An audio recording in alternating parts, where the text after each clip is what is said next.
Our party consisted of myself as colonial botanist, Alan Cunningham and Captain Logan, together with a small crew.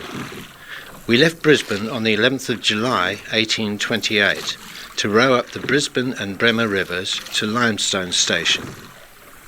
A stratum or seam of coal has been observed above and below the station, and as that mineral was noticed 3 or 4 miles to the north in the steep banks of a dry creek dipping to the Brisbane River, and again in another mile in the bed of that river, it is highly probable that the seam extends nearly horizontally throughout. Lockyer reported sighting coal in the Brisbane River above the Bremer in 1825, but I believe this sighting is the first in the area of the Bremer and its outfall into the Brisbane River. Charles Fraser, 1828.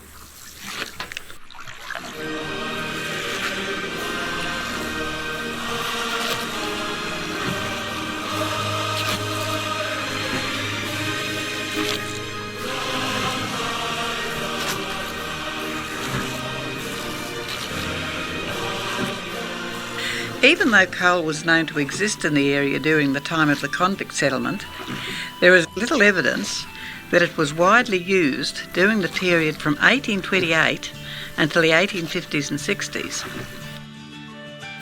The delay of mining of coal occurred because in 1828 a privilege was granted to the Australian Agricultural Company, whereby the supply of coal to residents in the colony was only through this Australian Agricultural Company. They were based out of Newcastle and Sydney. Through in the 30s, the Hunter River steam navigation company was starting to have steamships plying the coast of Australia and into the rivers, both in the Sydney area, but also into the Brisbane Ipswich area. And you had, by 1843, a regular steamship service being run by the Hunter River Steam Navigation Company between Sydney and Brisbane. This was causing them some problems because coal could only be supplied to them through Sydney, and they had to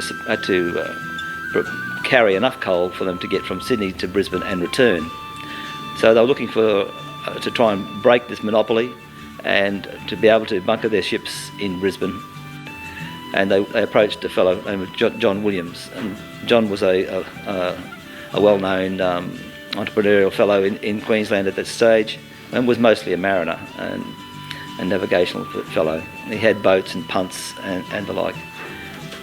So he embarked on sinking a shaft in Brisbane area first, which didn't prove very successful, until he finally went to Redbank, and he started up what was known as the Pioneer Mine in 1843, and was producing coal sometime in late 1843. And records are a bit vague, but it appears that the mine really only lasted till about the 1846-1847 period.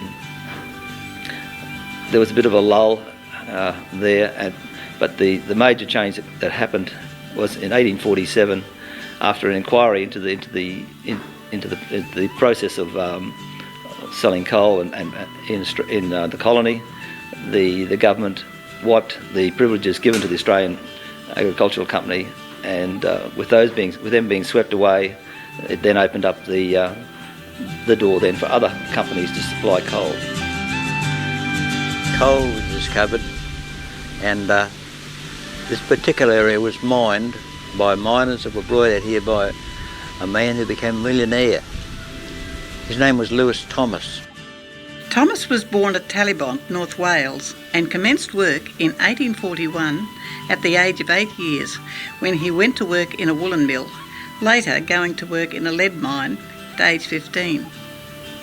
He moved to South Wales to work in the coal mines of the Rhondda Valley, and emigrated to the Victorian goldfields in 1858. Like most gold seekers, his quest failed, and by 1861 he was in Queensland seeking work with the Campbell family mine at Redbank as a skilled miner. The opportunities for advancement were slim, and Lewis Thomas, showing that his get-rich ambition had not been dimmed, took a contract to drive part of a rail tunnel on the new rail line being built from Ipswich to Toowoomba.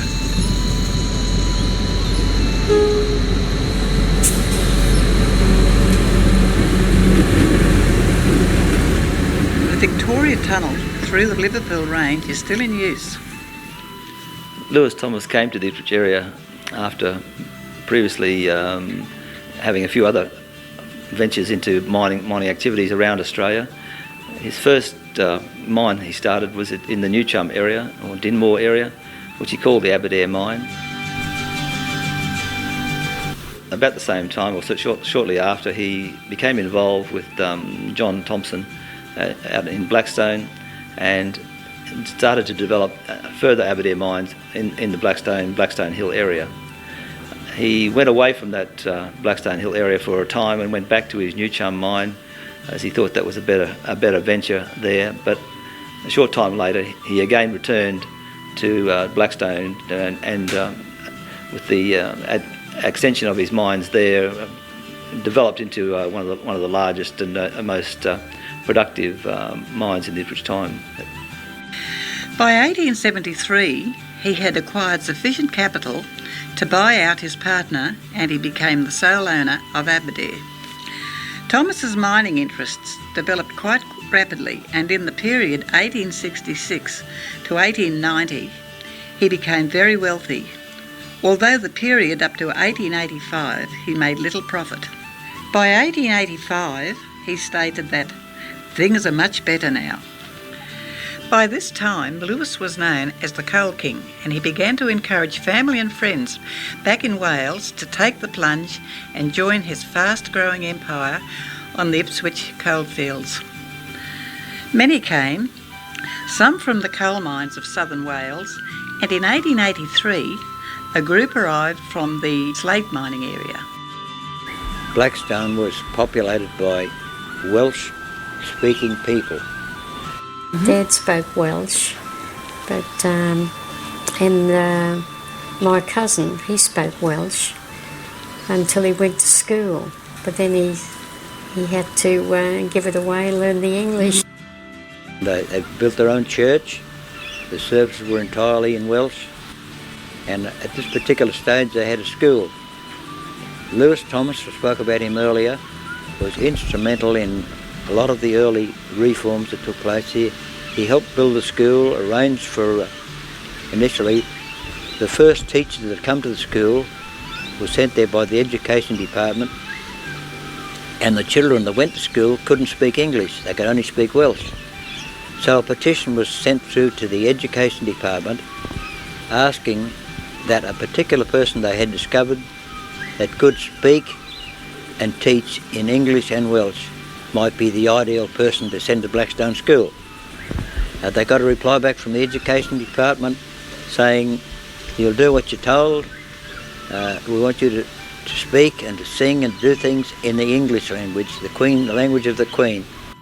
I regard this application as unreasonable and absurd.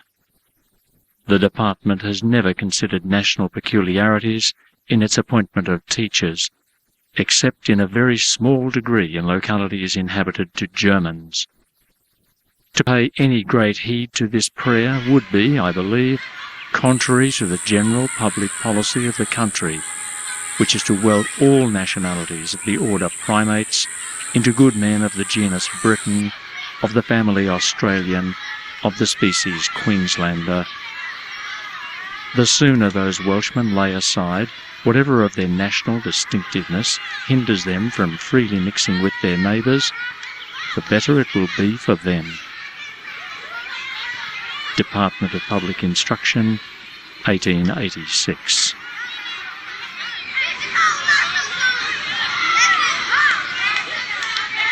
And of course that died out. We were never able to get that Welsh teacher. As the years rolled by, every house in Blackstone would have been owned, populated by miners. Yes, there was a Welsh community. There used to be a lot of, Dad was telling us, like there was a lot of little homes along the where the Blackstone soccer field is, and up at this corner of our street here. There's been a lot of little Welsh places there. My association with the Welsh mining community, if you like, dates back to around about 1884, when my grandfather was born in Wales, at Glamorgan. His father was a coal miner also, so I guess we could say that my connection with the coal mining industry spans some 130 to 150 years, so it's a rather long time. There was a position vacant up in Queensland with Aberdare Collieries. My grandfather applied, and one of the conditions that he wanted was that his sons be employed in the industry. So they duly arrived up here in Ipswich in around about 1923. When it came time for employment, my father was employed as an apprentice electrician, and he remained at extended Aberdare Colliery for approximately 25 years. My father was came out from Wales when he was 2 years old, and that would be about 108 years ago.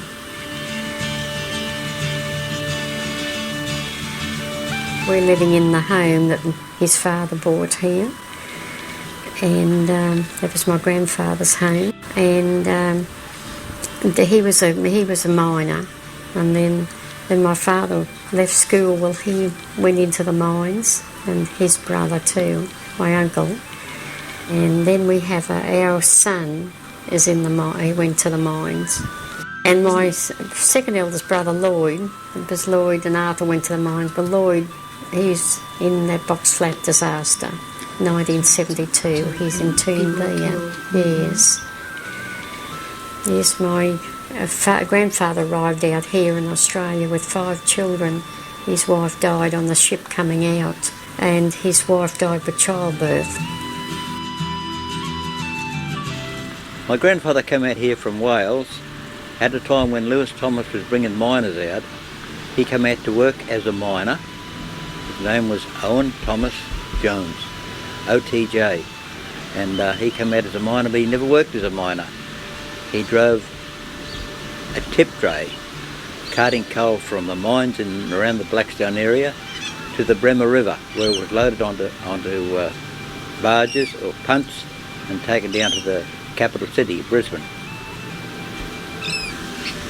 Well, my father worked all his life at Blackstone in a colliery called Blackheath. It was all hand mining, and it would have been hard work. In those days they had carbide lights, and that particular time the Welsh people that were working in the mines, they talked about excluding other people from working in the mines. They wanted it to be exclusive just for the Welsh people. But when the union was formed, that didn't work out too well. They allowed other people, they had to, because there wasn't enough Welsh people. By now Blackstone had become a settlement of Welsh people, and one of the first jobs that I had in the mine was driving a horse, a little horse called Darky. And I worked with a Welshman who was a deputy in the mine. He told me about an accident he had in Wales where the horses were pulling the wagons, and he wasn't able to stop the wagons with a sprag, which is a wooden pole or a steel stick that you put in the wagon to use as a brake, and the horse got killed, and that frightened me. So every time I drove that horse pulling these wagons, I had sprags in the wheels, and they dragged them rather than pull them. They were good days, really good days, and the miners were the greatest people to work amongst. In 1889, Thomas commissioned the design and construction of Bryn Heffryd, a 3-storey mansion on Blackstone Hill near his mines. In fact, mining actually took place beneath the mansion. Bryn Heffryd became known locally as the Castle.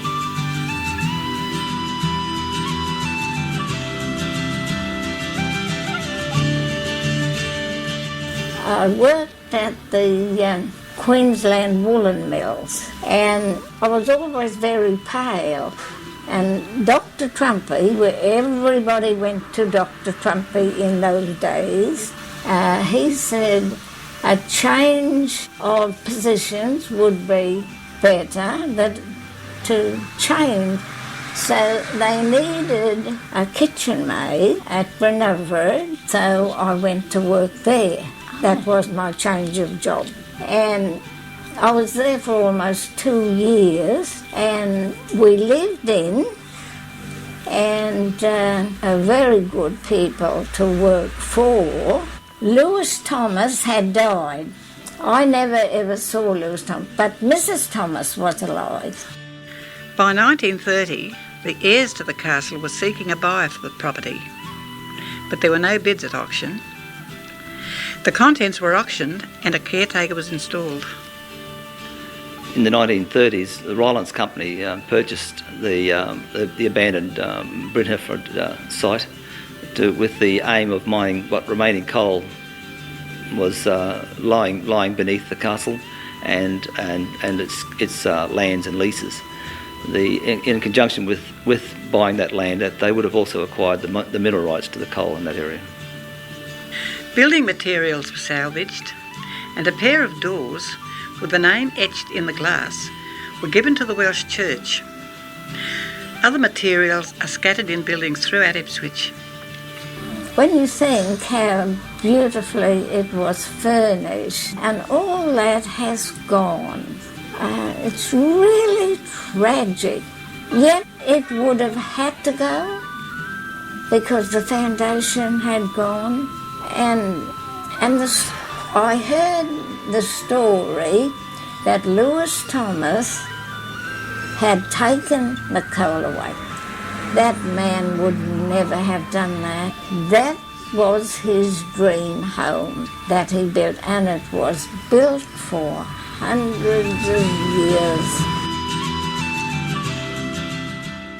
My father-in-law worked for Lewis Thomas in the mine, and he told me the castle was built on a solid block of coal.